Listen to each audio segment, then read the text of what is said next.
Si tu n'as pas encore enlevé l'adultère, c'est que le Saint-Esprit n'a pas encore enlevé l'adultère. Si tu n'as pas encore pu enlever la colère, les querelles, le monétisme, c'est que le Saint-Esprit n'a pas encore enlevé cela. Vis librement. Si le Saint-Esprit le fait, qu'est-ce que toi tu peux faire? Quand tu écoutes cela, c'est précieux.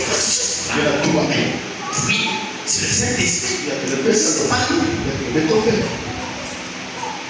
c'est pas nous. Il ne faut rien forcer. Personne ne c'est fort. Ne pas arriver à se sauver. C'est pas juste.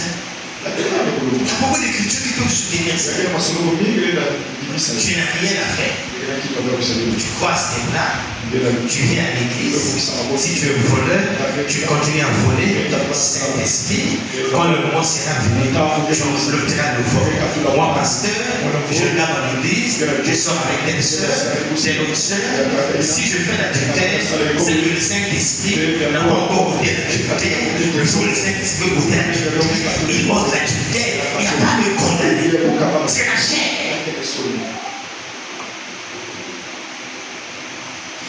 Il y a des gens qui croient que s'ils continuent à pécher, c'est parce qu'ils n'ont pas encore mis beaucoup de temps dans les Seigneur.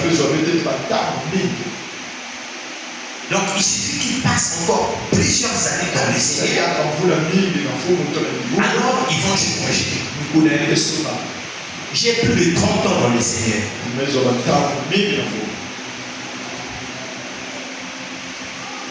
Je pense aussi comme ça. Avec le temps, je ne peux plus ressentir ces choses. Mais juste par je peux ressentir le désir de commettre l'adultère. Je peux ressentir la haine monter dans mon cœur. Je peux ressentir les besoins de mentir. Je peux ressentir encore toutes ces choses. Il n'y a pas un âge dans la marche. Il n'y a pas un nombre d'années dans la marche où ces choses-là disparaissent totalement. Le combat avec Amalek sera de génération en génération. Quelquefois ton onction, quelquefois la connaissance de la parole de Dieu, quelquefois tes grâces, quelquefois tes dons, ces esprits qui sont au contrôle de tous les fruits de la mort seront toujours là pour essayer de t'attaquer, pour essayer de te pousser à ces choses. C'est pourquoi, quand vous lisez 1 Corinthiens chapitre 9, verset 25, 1 Corinthiens 9, verset 25, ça c'est le grand Paul. Le grand Paul, qui pouvait dire, soyez mes imitateurs, comme je suis moi-même imitateur de Christ. Il pouvait dire, je traite durement mon corps et je le tiens assiégé. Je fais des efforts avec ma chair afin de ne pas pécher contre Dieu. Bien-aimé dans le Seigneur, la vie chrétienne, à la différence de la vie païenne, la vie chrétienne bénéficie d'un soutien.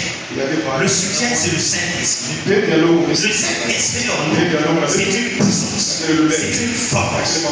Je laisse d'abord, c'est une personne, c'est Dieu, mais c'est une puissance. Cette puissance-là a besoin de travailler avec notre volonté. Nous devons exercer notre volonté. Tu veux changer, il faut que tu désires changer. Tu veux abandonner tes péchés, il faut que tu désires abandonner ces péchés. C'est là où l'Écriture a dit renoncer Renoncer implique la prise de conscience de ce qu'on fait, que c'est mauvais, et prendre la décision d'abandonner cela. Mais là, quand tu prends la décision d'abandonner, ce n'est pas par tes propres forces, mais tu veux appuyer sur le Saint-Esprit. Et on s'appuie sur le Saint-Esprit par la prière. On s'appuie sur le Saint-Esprit en renouvelant son intelligence, en veillant. Mais il te faut d'abord une prise de conscience. Si tu ne comprends pas que l'impudicité c'est une mauvaise chose, le Saint-Esprit fera quoi? Si tu ne comprends pas que le mensonge c'est une mauvaise chose, le Saint-Esprit fera quoi? Tu t'endurcis, tu endurcis ton cœur. Pendant qu'on est en train de prêcher, il dit quoi celui-là? Et c'est lui-même il est parfait. Je ne suis pas parfait.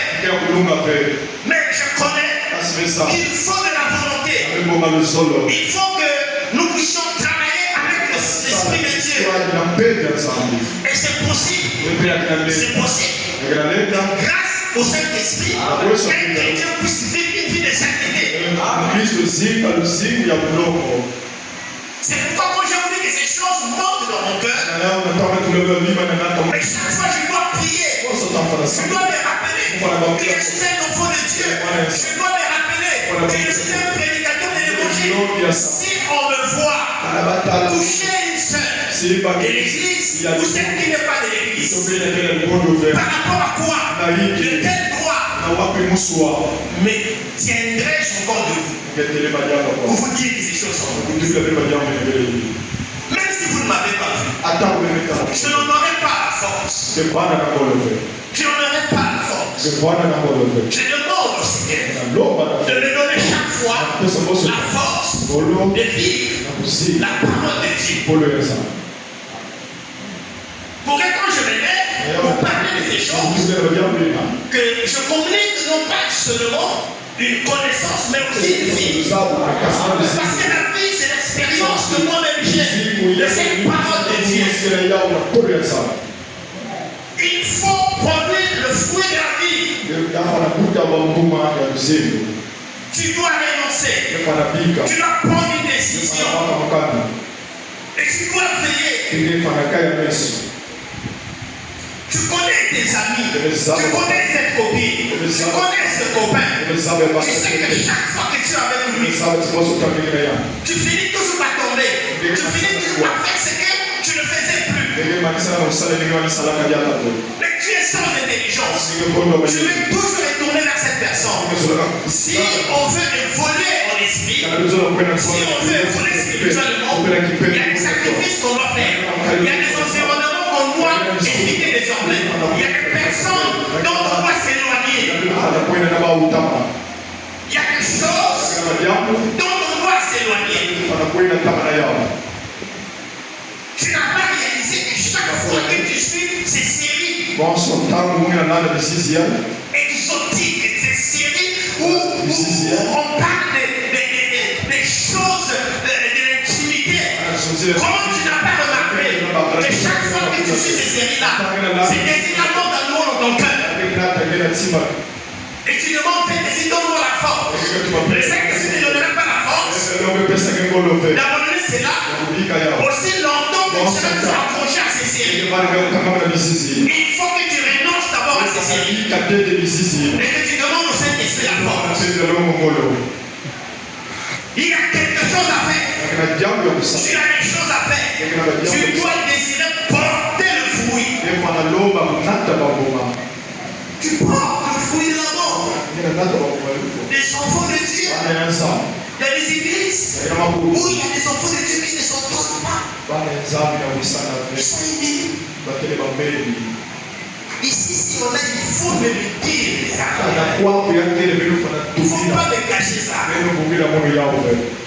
Et tu viens me dire, je ne dirai pas que c'est toi. Un tel sont toi. Il faut venir me le dire. Je ne sais pas ce que je fais. Est-ce que je vous exposerai ici? Est-ce que je vous demanderai de vous embrasser devant des choses? Mais en tout cas, je réglerai ce problème. Parce que c'est des petites choses qui sont des portes d'entrée du diable de l'église pour empêcher que la gloire de Dieu se manifeste. Il y a des petites choses qui bloquent la gloire de Dieu. Produisez donc le fruit digne de l'abondance. Tu es un enfant de Dieu. Quel fruit tu portes? Non, je suis venu dans une assemblée. Dans notre assemblée, on prêche la vraie parole. Oui, on prêche la vraie parole. Est-ce que tu produis le fruit de cette parole? Parce que la parole, c'est la sémence. Est-ce que cette sémence arrive à germer en toi? Jusqu'à aujourd'hui, tu oses encore insulter ton mari. Tu oses encore insulter ta femme. Jusqu'à aujourd'hui, avec plusieurs années dans le Seigneur, tu oses encore lever la main sur ta femme. Où est le fruit? Et ça, c'est le fruit de la mort. Jusqu'à aujourd'hui, tu continues à être insoumise vis-à-vis de ton mari. Comment? Le mari nous vient du boulot. Tu t'occupes de tes affaires. Tu l'as envie de faire l'imbécile. Tu ne t'occupes même pas de lui. Tu ne penses pas de lui. Enfin, c'est lui-même qui est obligé de chercher là où il y a sa nourriture. Il va te débrouiller à faire sa petite carte. C'est le problème. Parce que tu as fait la cuisine. Quel fruit tu manges? Quel fruit? Tu dis, mais où est le péché? Oui, il y a le péché. Il y a le péché. Parce que la femme est là pour rendre l'homme. Mais ce que tu fais là, ça va rendre l'homme. Quel fruit tu portes? Produisez donc le fruit. On doit produire le fruit.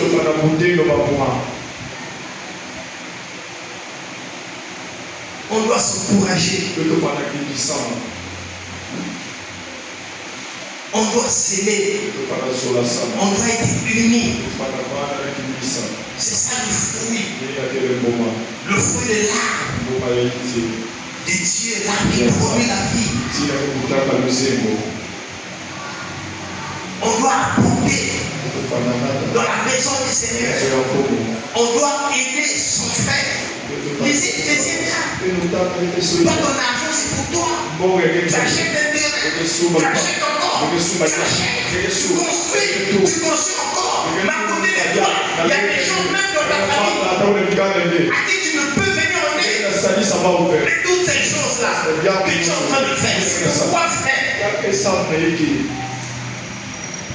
Où est le fruit? La Bible dit les païens marchent dans la vanité de leur cœur. Ils ne réalisent pas que ce à quoi ils sont attachés, c'est des choses vaines. C'est des vanités. Mais les efforts que tu es en train de faire là, c'est quelqu'un d'autre qui en tire un profit. Ça ne veut pas dire qu'on ne doit pas s'organiser. Mais avançons avec les autres. Toi devant. Parce que tu as une grâce. Mais n'oublie pas les autres. Aide les gens dans ta famille. Aide les amis. Aide les frères. C'est ça produire le fruit.